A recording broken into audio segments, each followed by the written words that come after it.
Over the past few years, you can easily point to different developers and give them credit for any small amount of success that PlayStation VR has had. Games like Beat Saber and Job Simulator continue to generate interest and stay on top of the PSVR sales charts month after month, while others like Resident Evil 7 and the Hitman trilogy push the limits of the hardware and show us what true AAA games are capable of looking and playing like. But sometimes there's more to the story than meets the eye. Sometimes there are people pulling levers, flipping switches, and making things happen that otherwise might not have happened. And this is the story of one of those developers who believed in PSVR from the very beginning and has been involved in the development of more games than you can possibly imagine. This is the story of the secret heroes of PlayStation VR, developer White Moon Dreams.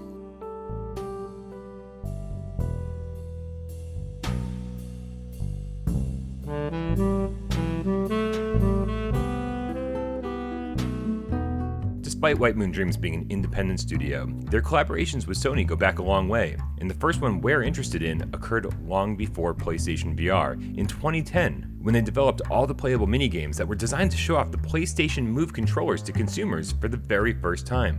These tech demos were included in kiosks that you'd find at Best Buy or GameStop to demonstrate Sony's hot new motion controllers, and showed off a variety of applications including some sculpting and puppeteering. But shockingly, these were never released at retail or on a demo disc or packed in with the moves themselves, meaning that White Moon Dreams' first push toward more immersive gaming has been forever lost to time.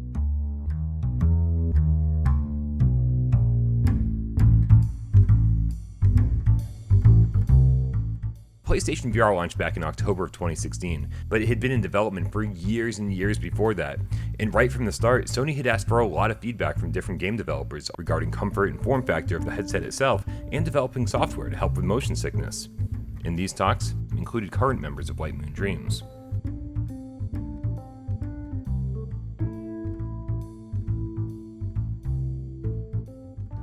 Taking direction from Sony for a bathed in white, futuristic, serene landscape, White Moon Dreams went to task creating the environment that would be, for many gamers, the very first thing they would ever see in VR. The PlayStation VR demo disc was constructed from top to bottom by these prolific developers, working with every studio around the world who had a game on the disc. Credit for the development of all 3 demo discs, in fact, belongs squarely with White Moon Dreams.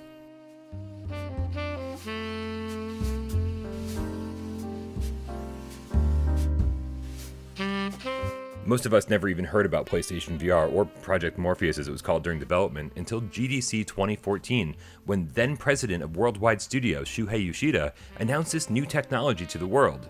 But little did we know that full-fledged games were already in development at that time, more than 2 years before the official release of the hardware. And one of those games was the 8-player arena shooter Starblood Arena, developed by White Moon Dreams themselves.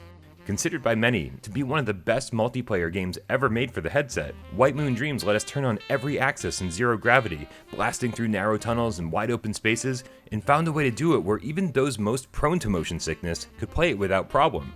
Sadly though, Sony shut down the game's servers in July of 2019, rendering the game completely unplayable today.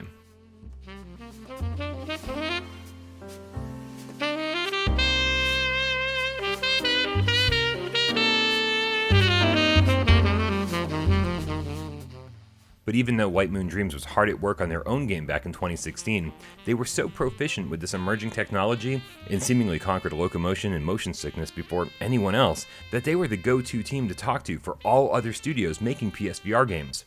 They've written code for engines that make PSVR work as well as it does. They've consulted, advised, given technical advice, and taken no credit for their work on a myriad of games, everything from Rigs and Drive Club to Iron Man VR. In fact, there wasn't a single first-party PlayStation VR game released in the first 18 months that they didn't extend their expertise to some degree or another.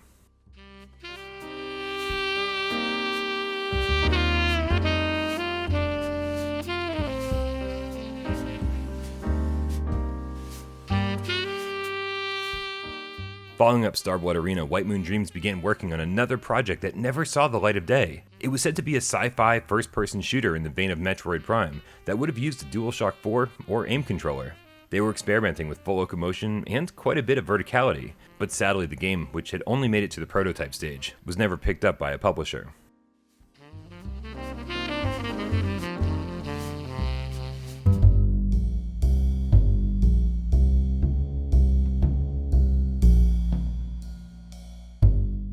Fast forwarding a bit to 2018, Sony asked White Moon Dreams to help out Pixel Opus with Concrete Genie.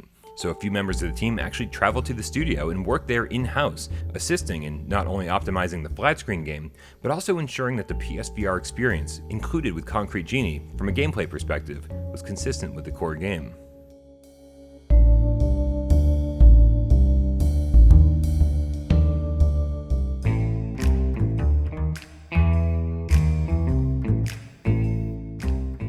But the biggest project that makes this team the official secret heroes of PlayStation VR was their work on last year's port of The Walking Dead Saints and Sinners. You might not know this without a huge White Moon Dreams splash page at the start of the game, but these are the guys responsible for about 90% of the port. They threw every member of their team at the project, bringing it almost all the way to completion until Skydance took over during the last 3 weeks of development. We've praised this game again and again, and the last thing we'd ever want to do is take any credit away from the Skydance Interactive team for making one of our favorite games of all time. But just remember that the PSVR port was made possible by White Moon Dreams.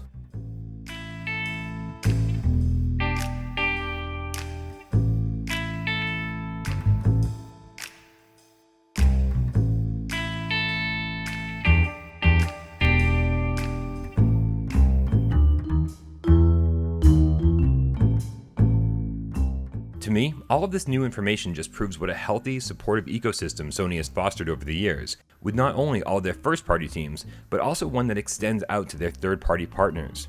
The sharing of information, the helpful nature of the teams, and the collaborative spirit that isn't commonplace in this turbulent industry would cause me to guess that there's hundreds of stories similar to this one that have yet to be told. But for now, our hats go off to White Moon Dreams for their faith in PSVR, and obviously, whatever they do next is bound to be impressive.